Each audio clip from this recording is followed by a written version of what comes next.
যাকাতের নির্ধারিত খাত রয়েছে, যেমন কোরআনুল কারীমে যাকাতের খাত সম্পর্কে বলা হয়েছে 8টি খাতে যাকাত দেওয়া যায়। কিন্তু সাধারণ দান সদকা আপনি এই 8 খাতে দেওয়ার পাশাপাশি বাহিরেও অন্যান্য খাতেও আপনি যাকাত দিতে পারবেন। আপনাদেরকে একটা উদাহরণ দেই, যেমন সাধারণ দানের টাকা মসজিদ নির্মাণে, মাদ্রাসা নির্মাণে দেওয়া যায়, কিন্তু যাকাতের টাকা আপনি মসজিদ মাদ্রাসা নির্মাণে দিতে পারবেন না। তাহলে সাধারণ দান আর যাকাতের মধ্যে পার্থক্য আছে না নাই?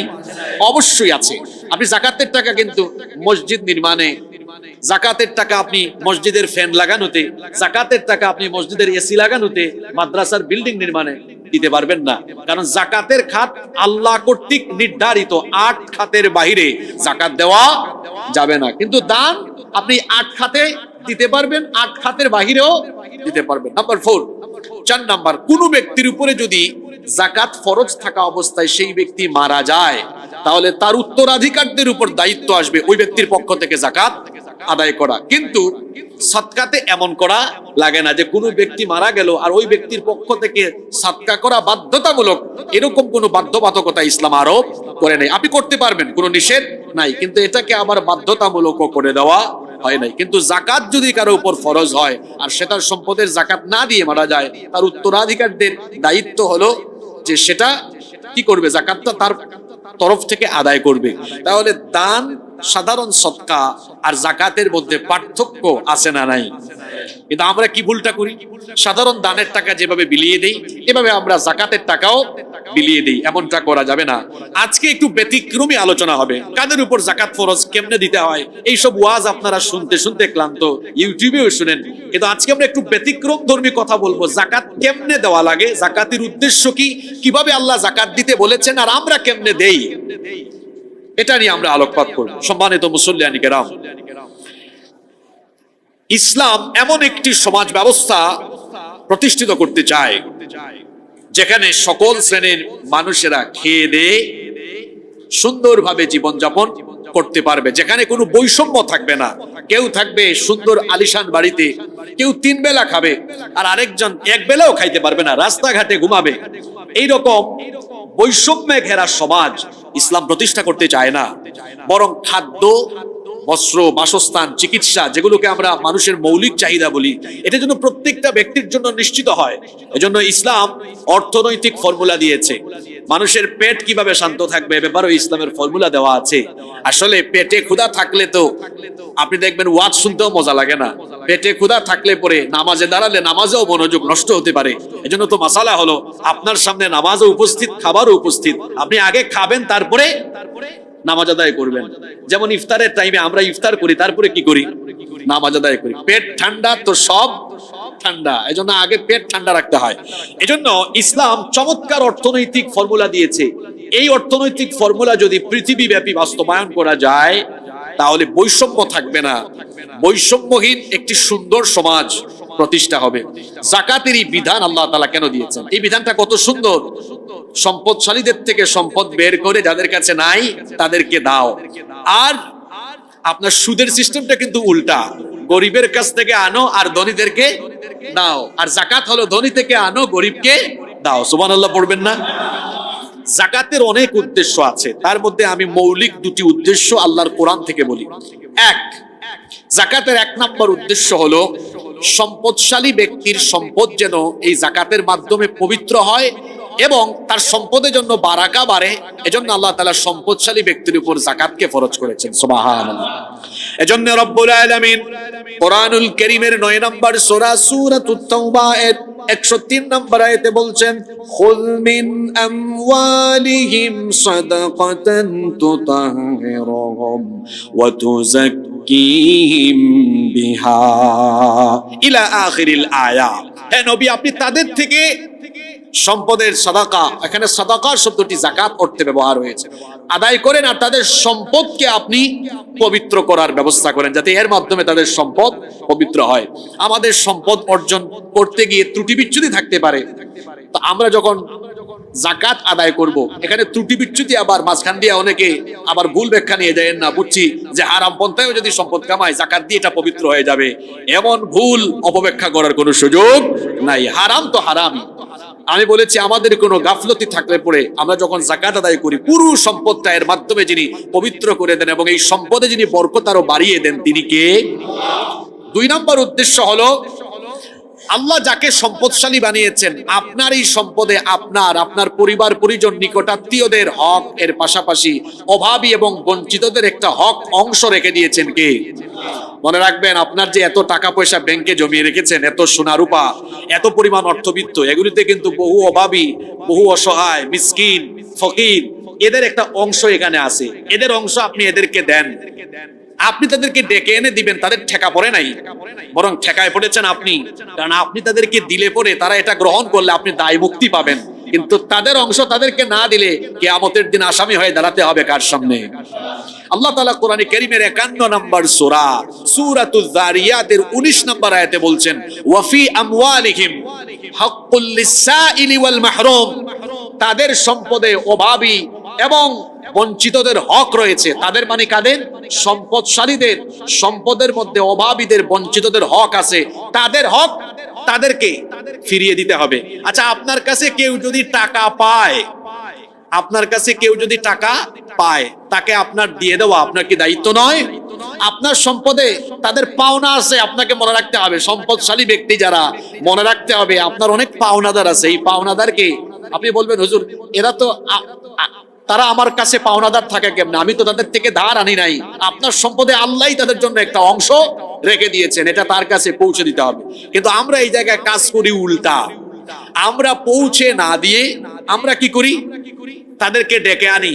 অনেক সম্পদশালী ব্যক্তি তো আছেন, পত্রিকায় বিজ্ঞপ্তি দেন, পাহাড়তলির অমুক চৌধুরী সাহেবের বাড়িতে আগামী 17 রমজানে যাকাত দেওয়া হবে।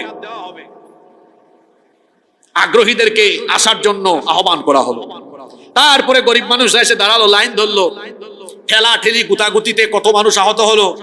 আর চৌধুরী সাহেব এসে 200 টাকা, 300 টাকা, 500 টাকা করে এভাবে বিলাতে লাগলেন।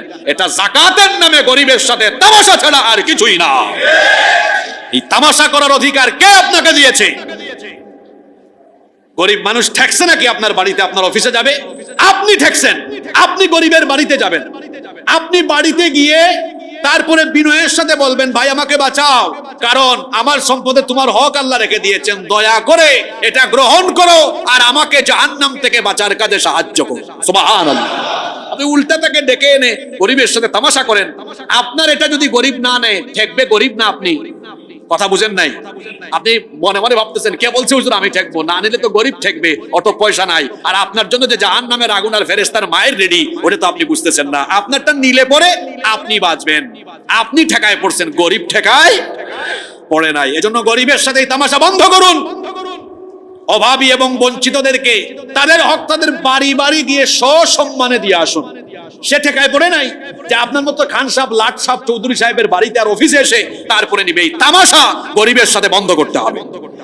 তারপরে 2, যাকাতের নামে আরো একটা তামাশা আছে। ইতিমধ্যে বিভিন্ন মার্কেটে আমি দেখতে পেয়েছি ব্যানার টানানো হয়েছে, আমাদের দোকানে যাকাতের শাড়ি লুঙ্গি পাওয়া যায়। তার মানে হলো বাজারের সবচাইতে ফালতু শাড়ি আর সবচাইতে ফালতু লুঙ্গিটাই দোকানে পাওয়া যায়, যেটা একবার পরিধান করার পরে আর দ্বিতীয়বার পরিধান করা যায় না। এখানে সুস্পষ্ট ভাবে আরেকটি বিষয় বলে রাখি, ইসলামী আইন প্রণেতাগণ এই বিষয়ে একমত। যাকাতের নামে যারা মানুষকে শাড়ি লুঙ্গি বিতরণ করে এদের যাকাত আদায় হয় না। কথাটা রিপিট করে আবার বলছি, যাকাতের নামে যারা শাড়ি লুঙ্গি বিতরণ করে গরিবের সাথে তামাশা করে এদের যাকাত আদায় হয়। পৃথিবীর যে কোনো আলেমকে আপনি জিজ্ঞেস করেন, যাকাত আদায়ের 8টা খাত নির্ধারণ করা আছে। যাকাত আদায়ের উদ্দেশ্য কি গরিব মানুষকে কাপড় পরানো, না গরিবের গরিবী হালত দূর করা? যাকাতের উদ্দেশ্য হলো দারিদ্রতা বিমোচন করা, কর্মসংস্থান সৃষ্টি করা। আর আপনি কি আরেকজনকে কাপড় পরাচ্ছেন, আপনি না হয় আজকে তার একটা লুঙ্গি দিলেন, এই লুঙ্গি 2-4-5 দিন 1-2 মাস পরে যদি ছিঁড়ে যায়, আরেকটা লুঙ্গি পাওয়ার জন্য কি সে আগামী বছর পর্যন্ত কাপড় ছাড়া ওয়েট করবে নাকি? আপনি বরঞ্চ একজন ব্যক্তির বেকারত্ব দূর করে দেন, লুঙ্গি আপনি কিনা লাগবে না, তার বেকারত্ব না থাকলে, সচ্ছলতা থাকলে পরে সারা বছরই সে কাপড় পরিধান করে থাকতে পারবে। এজন্য যাকাতের উদ্দেশ্য গরিব মানুষকে শাড়ি লুঙ্গি বিতরণ করে গরিবের সাথে তামাশা করা নয়। বরং জাকাতের উদ্দেশ্য হলো অসচ্ছলকে সচ্ছল বানানো, বেকারকে অর্থনৈতিকভাবে সচ্ছল করা, গরিবের গরিবী হালত দূর করে দেওয়া। জন্য খবরদার, জাকাতের নামে শাড়ি লুঙ্গি বিতরণ করে মানুষের সাথে তামাশা করবেন না। যদি কাউকে কখনো হাদিয়া দেন, গিফট করেন, এই ক্ষেত্রে ইসলামী শরীয়তের নীতিমালা হলো নিজের জন্য যা পছন্দ করেন আপনি আপনার আরেক মুসলমান ভাইয়ের জন্য তা পছন্দ করবেন। নিজে পরেন খুব ভালো মানের লুঙ্গি, আর গরিবকে দেওয়ার সময় দেন এমন এক লুঙ্গিটা একবারও পরা যায় না। আপনি কি মানুষের সাথে তামাশা করেন নাকি? আপনি দিবেন তো তাকে সম্মানের সাথে দিবেন, নিজে যেটা ব্যবহার করেন ওইটা দেন, ওইটা সে পেলে খুশি হয়ে যাবে।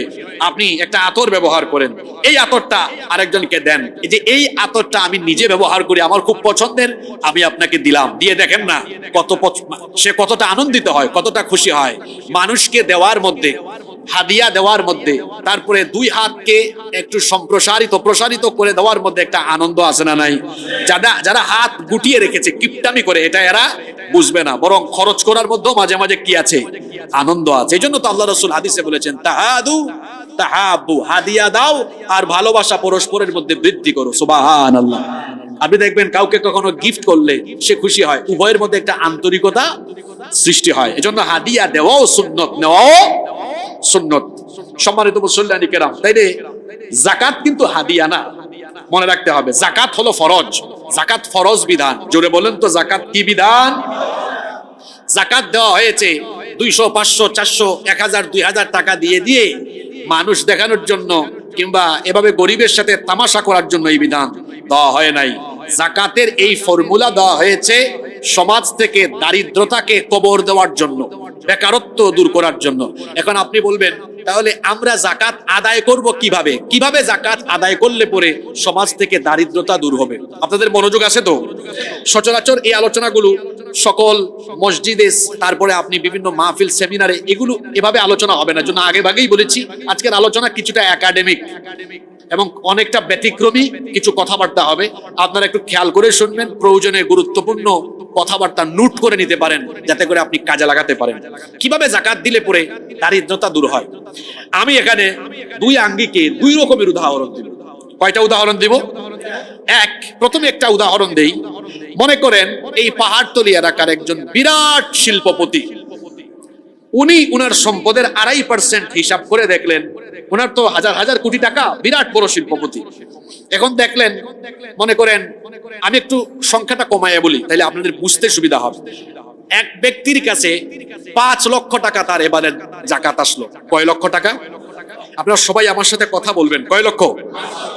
দেখুন, এই 5 লক্ষ টাকা 500 জন ব্যক্তির মধ্যে জন প্রতি 1000 করে বন্টন করা যাবে। কতজনকে বললাম? না, 1000 জনকে। 1000 জনকে জন প্রতি কত করে দেওয়া যাবে? 500 করে। আপনি যদি 5 লক্ষ টাকা জন প্রতি 1000 করে দেন, তাহলে মোট কতজনকে দেওয়া যাবে? 500 জনকে দেওয়া যাবে। হিসাব ভুল হয়েছে নাকি? 1000 টাকা করে হবে, ভুল করেছি আমি। দেখেন, 5 লক্ষ টাকা, 5 লক্ষ টাকা আপনি যদি 1000 করে দেন, 1000 করে দেন, তাহলে আপনি অনেক মানুষকে দিতে পারবেন। ধরেন 2 লক্ষ টাকা, আপনি যদি 2 লক্ষ টাকার জন প্রতি 500 করে দেন, খেয়াল করে শুনবেন কিন্তু, ঝিমাবেন না কেউ। কিভাবে যাকাত দিয়ে দারিদ্রতা দূর করা যায়? 2 লক্ষ টাকা কোন ব্যক্তির উপরে যাকাত আসলো। এখন এই 2 লক্ষ টাকা তিনি চাইলে জন প্রতি 500 করে দিলে মোট 400 জন মানুষকে দেওয়া যাবে। কিন্তু আপনারা বলেন তো, এই যে 400 জন মানুষকে 500 টাকা করে বিলিয়ে দিল, এর মাধ্যমে কি এই লোকদের দারিদ্রতা দূর হয়ে যাবে? সর্বোচ্চ এক বেলা খেতে পারবে, পরের বেলা আর খাওয়া নাই। কিন্তু এই 2 লক্ষ টাকা 500 করে 400 জন মানুষকে না দিয়ে যদি মাত্র 3-4 জনকে এভাবে দেওয়া যায়, 12 কোয়ার্টারের একজন দরিদ্র মানুষ, পরিবার চলে না, ভাই এদিকে আসেন, এনে একটা রিক্সা কিনে দিলেন। এখন এই ব্যক্তিকে রিক্সা কিনে দিলে তার পরিবারটা চলার মতো ব্যবস্থা হবে কি হবে না? 12 কোয়ার্টারের একজন বিধবা মহিলা, স্বামী মারা গিয়েছেন, 2-3টা বাচ্চা আছে, এই মহিলার পরিবার চলে না। এই বিধবা বোনকে এনে একটা ছোট্ট একটা সেলাই মেশিন কিনে দিলেন। এখন কি এই বোনের পরিবারটা চলার ব্যবস্থা হবে কি হবে না?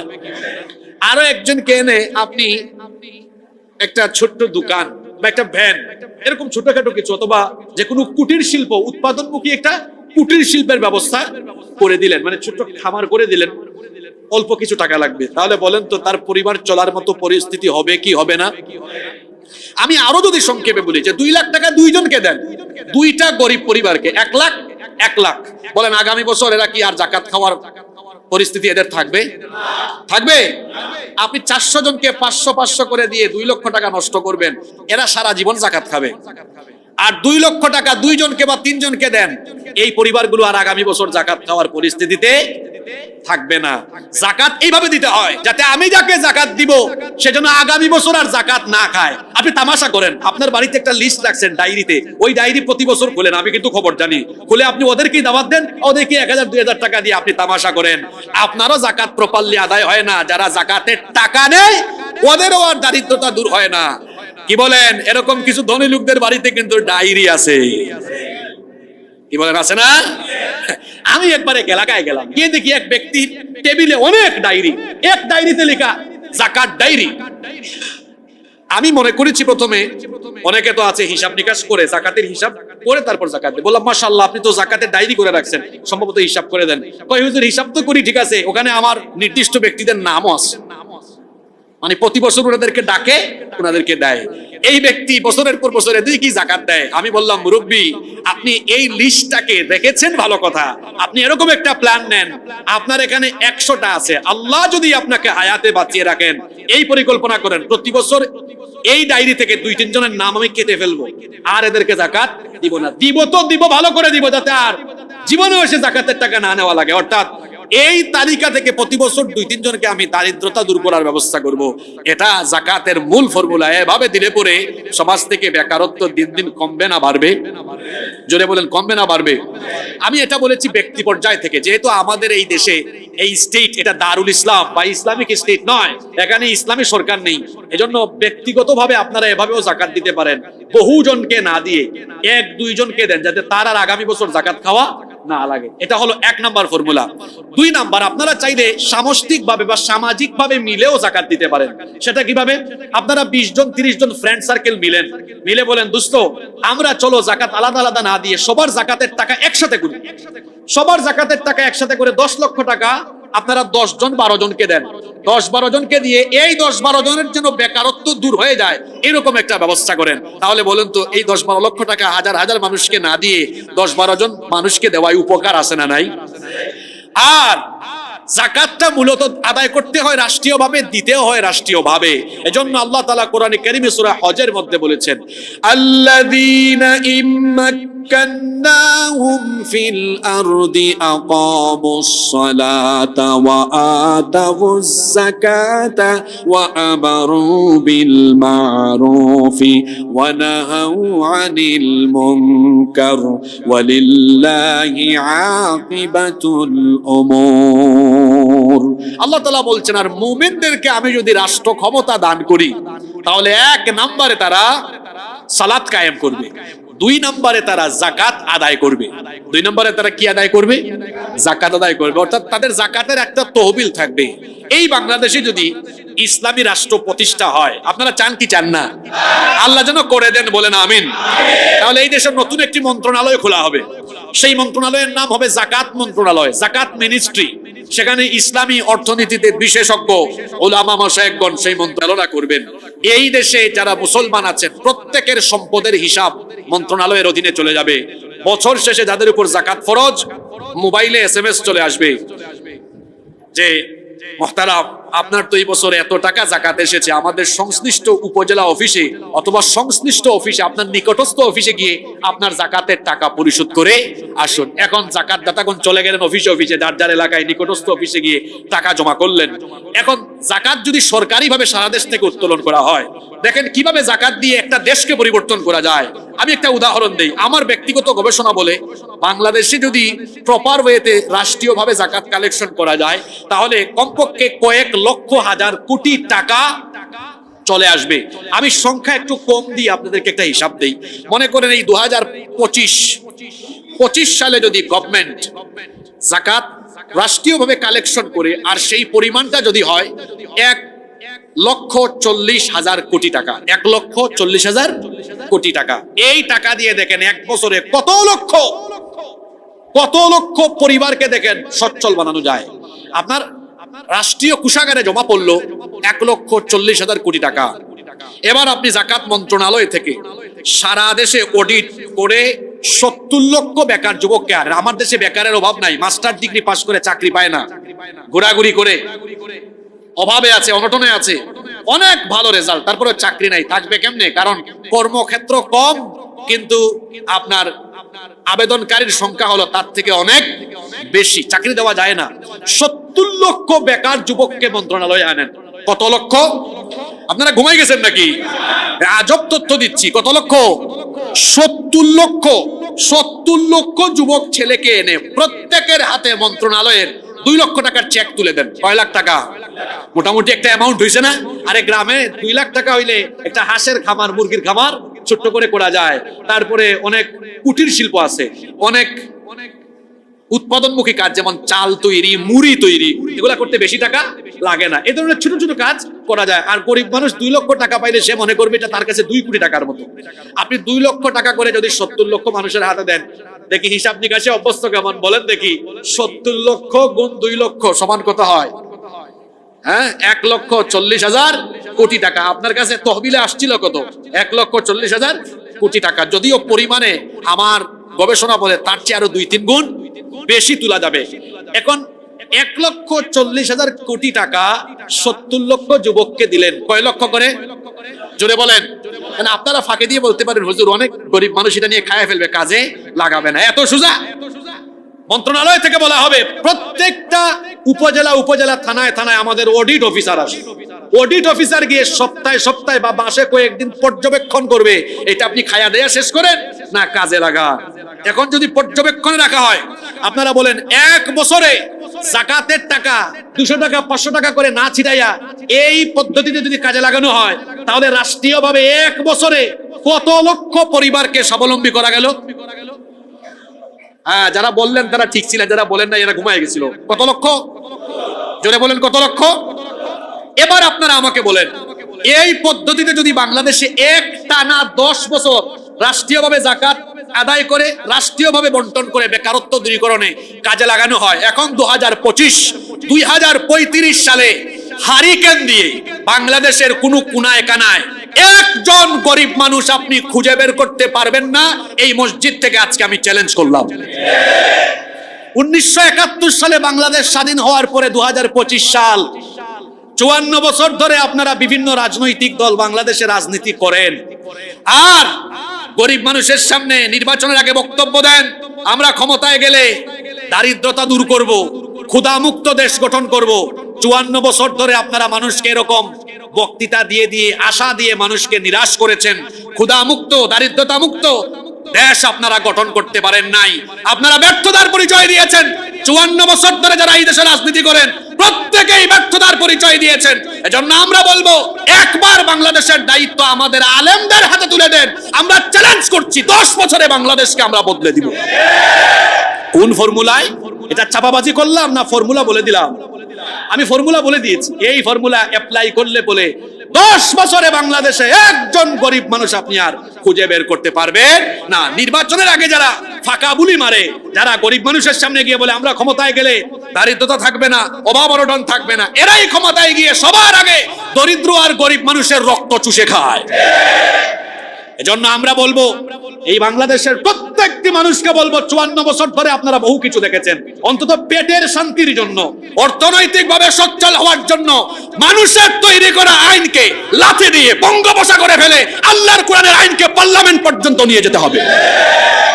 যাকাতের এই ফর্মুলা দেওয়া হয়েছে সমাজ থেকে দারিদ্রতাকে কবর দিয়ে সমাজের মানুষকে সচ্ছল বানানোর জন্য। যেহেতু এখনো বাংলাদেশে ইসলামী রাষ্ট্র প্রতিষ্ঠা হয় নাই, সেজন্য আমি অনুরোধ করব আপনাদেরকে, এবছর যারা যাকাত দিবেন ব্যক্তি পর্যায় থেকে দিলেও এমন ভাবে দিবেন যাতে মানুষের দারিদ্রতা দূর হয়। আর যদি দেখেন আপনার অ্যামাউন্ট কম, অল্প স্বল্প আসছে, এটা দিয়ে কারো দারিদ্রতা দূর হবে না। তাহলে সামষ্টিকভাবে কয়েকজন মিলে এই কাজটা করেন। আমি ব্যক্তিগতভাবে এই কাজটা করি। আমি যদি দেখি একার অ্যামাউন্ট দ্বারা একজন দুইজনের সম্ভব তো ওভাবে দেই, যদি দেখি সম্ভব না তাহলে কয়েকজনেরটা একসাথে করে পরে তারপরে দুই তিনজন মানুষের দারিদ্রতা দূর করা যায় কিনা এটা চিন্তা ভাবনা করি। এইভাবে করে আমরা জাকাত দিব। আল্লাহ তৌফিক দান করেন। তাহলে জাকাত কেমনে আদায় করতে হবে এই বিষয়টা কি আমাদের সবার কাছে ক্লিয়ার? আসেন এবার আমরা আমাদের আলোচনার দ্বিতীয় পয়েন্টে প্রবেশ করি। ধর্ষণ বাংলাদেশে ভয়াবহ একটি ব্যাধি হিসাবে যেন আবির্ভাব হয়েছে। রমজান মাস পবিত্র একটি মাস, কিন্তু এই মাসে আমরা কি দেখলাম? গত 3-4 দিন আগে, 3-4 দিন না তো আরো বেশি হয়ে গেছে, কতদিন হইল, মোট 6 তারিখ হয়েছে, 1 সপ্তাহ হয়ে গিয়েছে। ধর্ষণ বাংলাদেশে মারাত্মক ব্যাধি হিসাবে এখন আবির্ভূত হয়েছে। রমজান মাস পবিত্র একটি মাস, এই পবিত্র মাসে মাগুরায় 1 সপ্তাহ আগে এক শিশু মেয়ের সাথে এক পরিবারের 3 সদস্যের পাশবিকতা, নির্মম পৈশাচিকতা, পাশবিকতা, যৌন নিপীড়ন, এটা গোটা বাংলাদেশের মানুষের হৃদয়কে ক্ষতবিক্ষত করে দিয়েছে। যে পরিবারের 3 সদস্য মিলে ছোট্ট এই মেয়েটির এত বড় সর্বনাশ করেছে, এরা মানুষ নয়, এরা হচ্ছে মানুষরূপী আস্ত একটা জানোয়ার। আমি আরো অবাক হয়েছি দেশের বিচার ব্যবস্থা দেখে। কি আশ্চর্য এক বিচার ব্যবস্থা আমাদের! আপনি চিন্তা করেন তো, বিচার ব্যবস্থা নিয়ে তো এখন প্রশ্ন তুলাই যায়। যে বিচার ব্যবস্থায় আমার ধর্ষিতা বোন আগে কবরে চলে যায় আর ধর্ষক এখনো দুনিয়াতে বেঁচে থাকে, সেই বিচার ব্যবস্থার মুখে আমি লাথি মারি। এই জন্য আমি লাথি মারি। আমার এই বোন কবরে চলে গেল, কিন্তু ধর্ষক তো এখনো কবরে গেল না। অথচ বিচার হওয়া উচিত ছিল এমন, ধর্ষিতা কবরে যাওয়ার আগে ধর্ষককে কবরে পাঠানোর ব্যবস্থা করতে হবে। আমি কি ভুল কথা বললাম? আপনারা আমার সাথে একমত না দ্বিমত? ধর্ষক আগে কবরে যাওয়ার কথা না? ধর্ষক এখনো আছে। বিচার ব্যবস্থার মুখে লাথি মারি, এটা এমনি বলি নাই। মুনিয়া হত্যা হয়েছে, ওই যে আনবীর, বসুন্ধরার আনবীর এখনো কিন্তু আছে, এখনো কিন্তু আছে। এইরকম করে ওই যে তনু, মনে আছে আপনারা তনুর কথা? তনু, এরকম আরো বহু ধর্ষণ কাণ্ড বাংলাদেশে হয়েছে। সাগররুনি তো আর ধর্ষণ হয় নাই, এটা তো খুন হয়েছে। আমি ধর্ষণের ঘটনার কথা বলছি, তবে এখানে খুনের ঘটনাও অ্যাড করা যায়।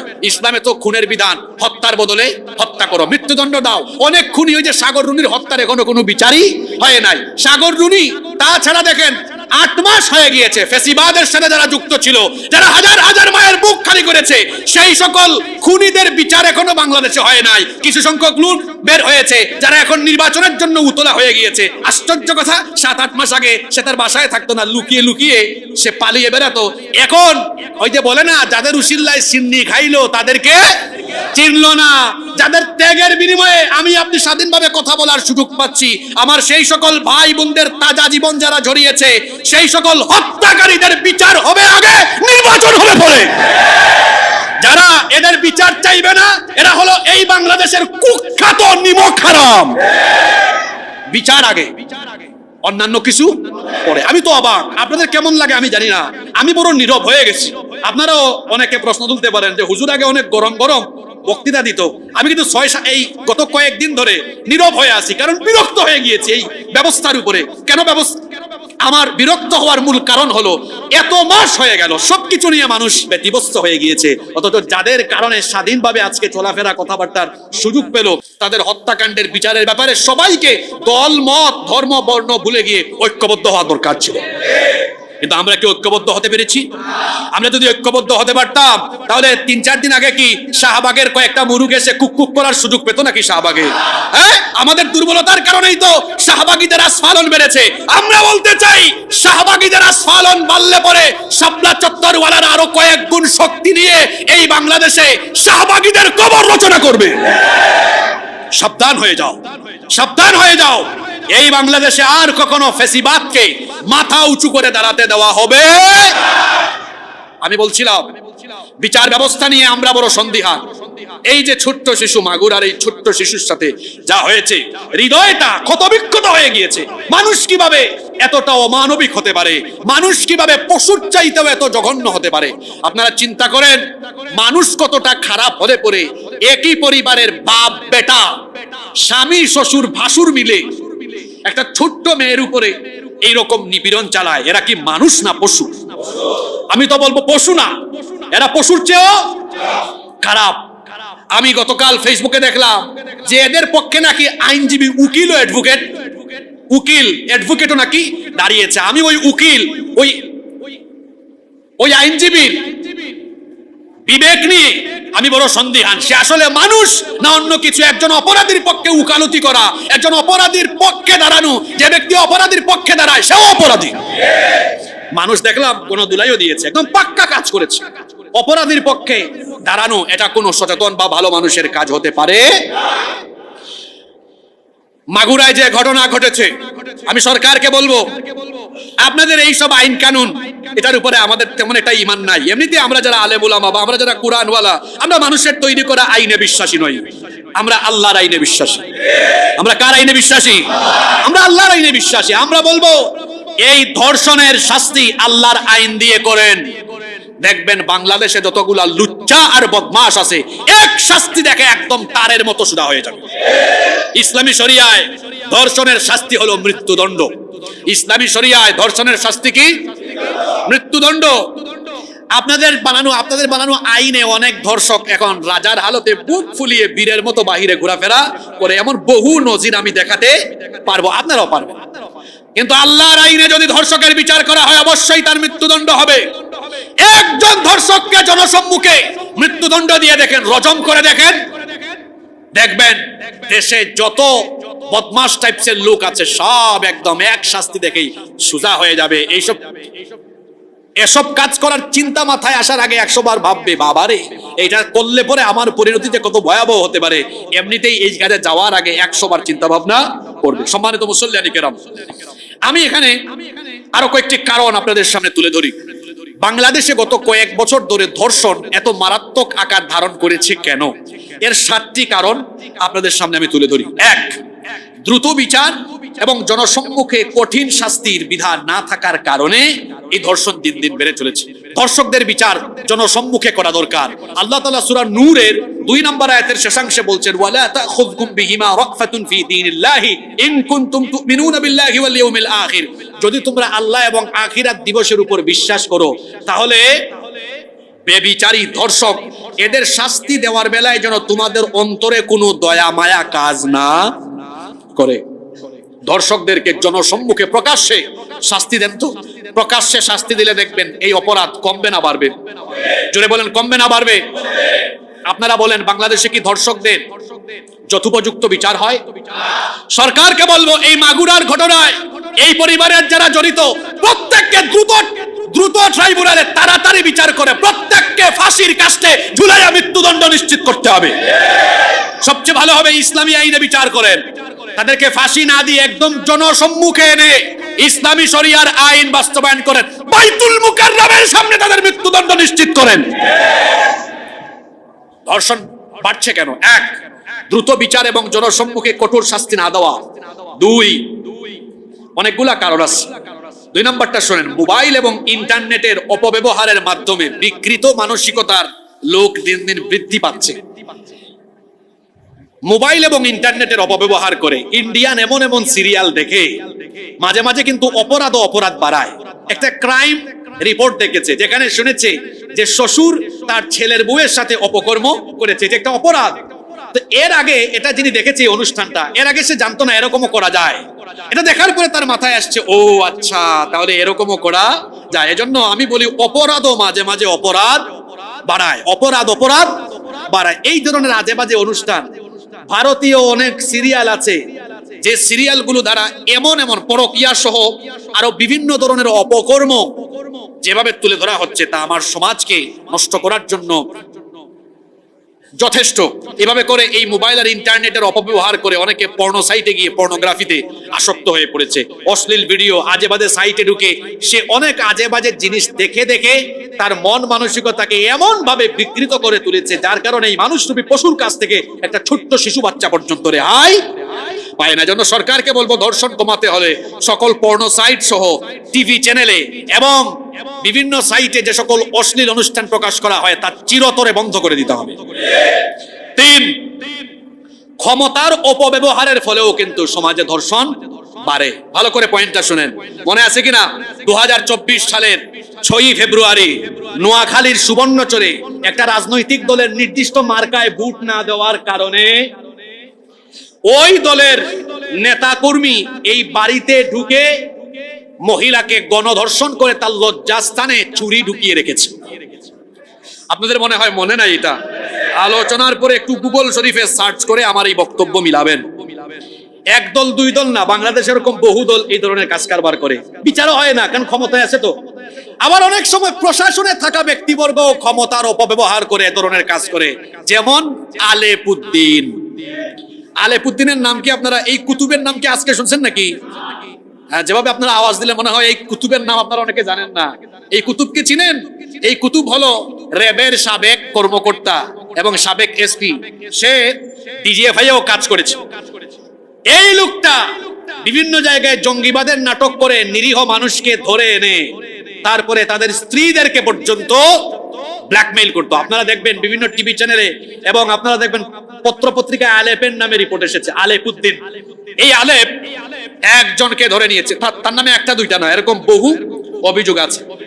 নেয়ার পরে গুম করে রেখেছে। তার স্ত্রীকে ডেকে এনে, বিশ্ববিদ্যালয় পড়ুয়া তার স্ত্রীকে ডেকে এনে বলেছে, দেখো তুমি আমাকে আলাদা করে টাইম দিতে হবে, না দিলে তোমার স্বামীকে ক্রস ফায়ার করে মেরে ফেলবো। এমনকি রমজান মাসে এই পশু, মানুষরূপী এই পশু রমজান মাসে রোজাদার এই নারীকে রোজা ভাঙিয়ে তার সাথে অপকর্ম করে জোরপূর্বক তাকে ধর্ষণ করেছে। আলেপুদ্দিনের মতো আরো বহু কর্মকর্তা এরকম প্রশাসনের চেয়ারে বসে প্রশাসনের চেয়ারকে কলঙ্কিত করেছে।